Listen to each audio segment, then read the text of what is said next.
Hoje vamos abordar uma das heresias mais perigosas que infectam a igreja em todo o mundo: teologia da substituição. A questão que divide os cristãos em todo o mundo é esta: Deus substituiu Israel pela igreja? Deixe-me dar-lhe a resposta diretamente das Escrituras. De jeito nenhum. E vou mostrar-lhe exatamente o porquê de que qualquer pessoa que ensine que a igreja substituiu Israel está propagando uma mentira saída diretamente do inferno.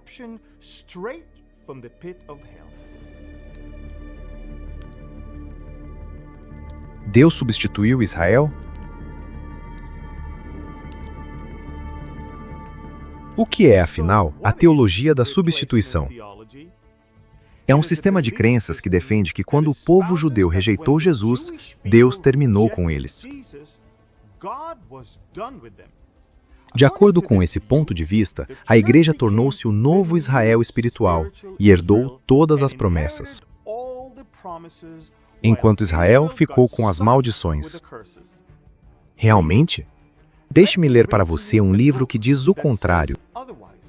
Chama-se a Bíblia. Experimente. Vamos direto a Romanos 11, versículo 1.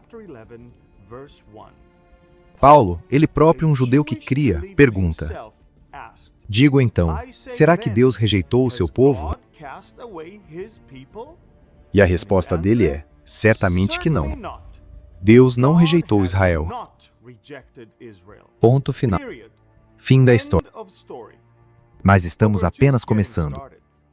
Mais tarde, no versículo 17 do mesmo capítulo, Paulo explicou a relação desta forma: se, porém, alguns dos ramos foram quebrados, e você, sendo oliveira brava, foi enxertado no meio deles, e se tornou participante da raiz e da seiva da oliveira,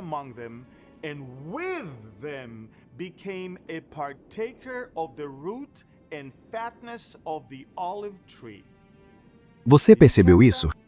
Paulo disse: se tornou participante no meio deles, e não em vez deles. A igreja não substituiu os ramos naturais. Ela foi adicionada à árvore. Os gentios que criam foram enxertados na oliveira de Israel. E então o versículo 18 traz uma advertência: não se vanglorie contra os ramos.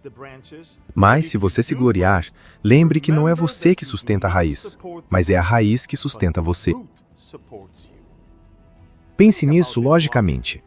Você não pode ser o verdadeiro Israel se Israel te sustenta. A raiz é Israel. A igreja depende de Israel, não o contrário. É como um ramo dizendo às raízes: não preciso mais de você. Agora eu sou a árvore. Não faz sentido, não é? Agora, eu sei o que alguns de vocês estão pensando. Você está pensando em Gálatas capítulo 3, versículo 28, quando Paulo escreveu: não existe judeu nem grego, pois todos vocês são um em Cristo Jesus. As pessoas dizem: viram? Não há mais distinção. Aguarde um instante.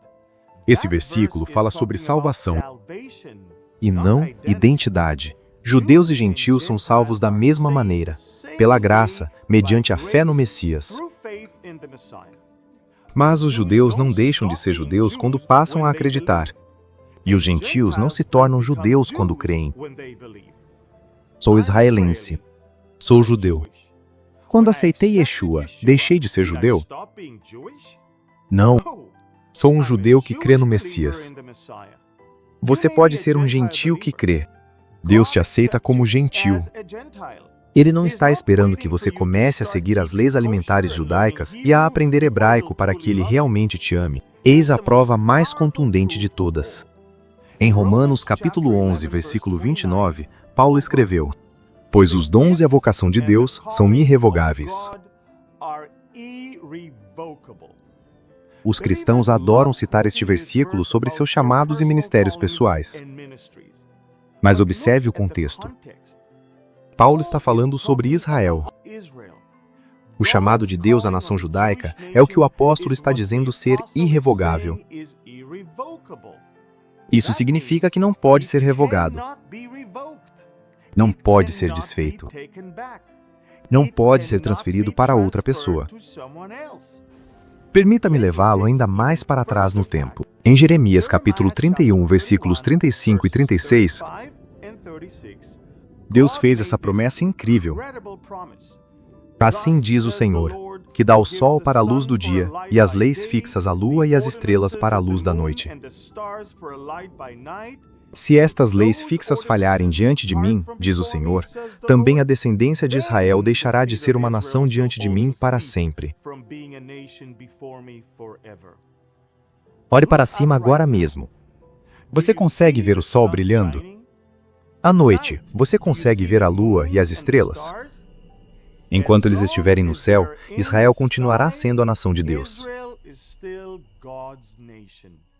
A única maneira de Israel deixar de ser o povo escolhido de Deus é se o sol, a lua e as estrelas desaparecerem. Da última vez que verifiquei, eles ainda estão lá. A teologia da substituição não é apenas uma doutrina ruim. É uma doutrina perigosa, que levou ao assassinato de milhões de judeus ao longo da história. 6 milhões de judeus foram massacrados no Holocausto. Meus próprios avós mal sobreviveram a Auschwitz. Você sabe o que alimentou grande parte desse ódio? A aceitação generalizada de que Deus havia terminado com os judeus. Você quer a prova definitiva de que a teologia da substituição está completamente errada? O povo judeu ainda existe. Pense nisso. Nenhuma nação na história do mundo sobreviveu ao que Israel sobreviveu. Estivemos espalhados pela terra durante 2000 anos, perseguidos em todas as gerações, em todos os países em que vivemos. Hitler tentou nos exterminar. Stalin tentou. Antes deles, os assírios tentaram, os babilônios tentaram, os romanos tentaram, mas ainda estamos aqui. Por quê? Não porque sejamos tão especiais, ou tão espertos, ou tão fortes. É porque Deus cumpre suas promessas. Agora, deixe-me mostrar-lhe mais uma coisa. A relação entre Deus e Israel é diferente do que a relação entre Deus e a Igreja.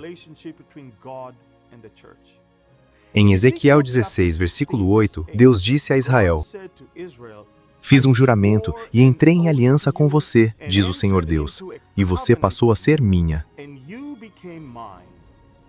Deus se autodenominou marido de Israel em Jeremias, capítulo 31, versículo 32. Mas e a igreja? Veja 2 Coríntios, capítulo 11, versículo 2. Paulo disse: Pois vos desposei com um só esposo, Cristo, para vos apresentar a ele como virgem pura.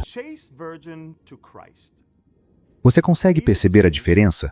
Israel é a esposa do pai. A igreja é a noiva do filho. Duas relações diferentes na mesma família. Agora veja Romanos, capítulo 11, versículo 25. Paulo revelou um mistério. Veio um endurecimento em parte a Israel, até que tenha entrado a plenitude dos gentios. Você percebeu a palavra até? A cegueira de Israel é temporária. Quando a plenitude dos gentios entrar, quando a igreja estiver completa e for arrebatada, a tribulação terminou e Jesus retorna conosco à terra. E depois, o que acontece? Versículo 26, e assim, todo Israel será salvo, como está escrito. O libertador virá de Sião e afastará de Jacó as impiedades. Deus tem um plano para o futuro de Israel. Como a igreja pode substituir Israel, quando Israel tem um destino profético que ainda precisa ser cumprido? É impossível. Em resumo, e eu quero que você ouça isso com atenção. Se Deus quebrasse suas promessas a Israel, Ele pode quebrar as promessas que fez a você. Mas se Deus cumpriu suas promessas a Israel através de 2000 anos de descrença e perseguição e dispersão, quanto mais Ele cumprirá as suas promessas para você que crê nele. A sobrevivência do povo judeu é a prova de que Deus cumpre a sua palavra. Somos a prova viva de que quando Deus faz uma aliança, Ele não a quebra só porque as pessoas erram. A fidelidade de Deus para com Israel é a sua garantia de que Ele será fiel a você.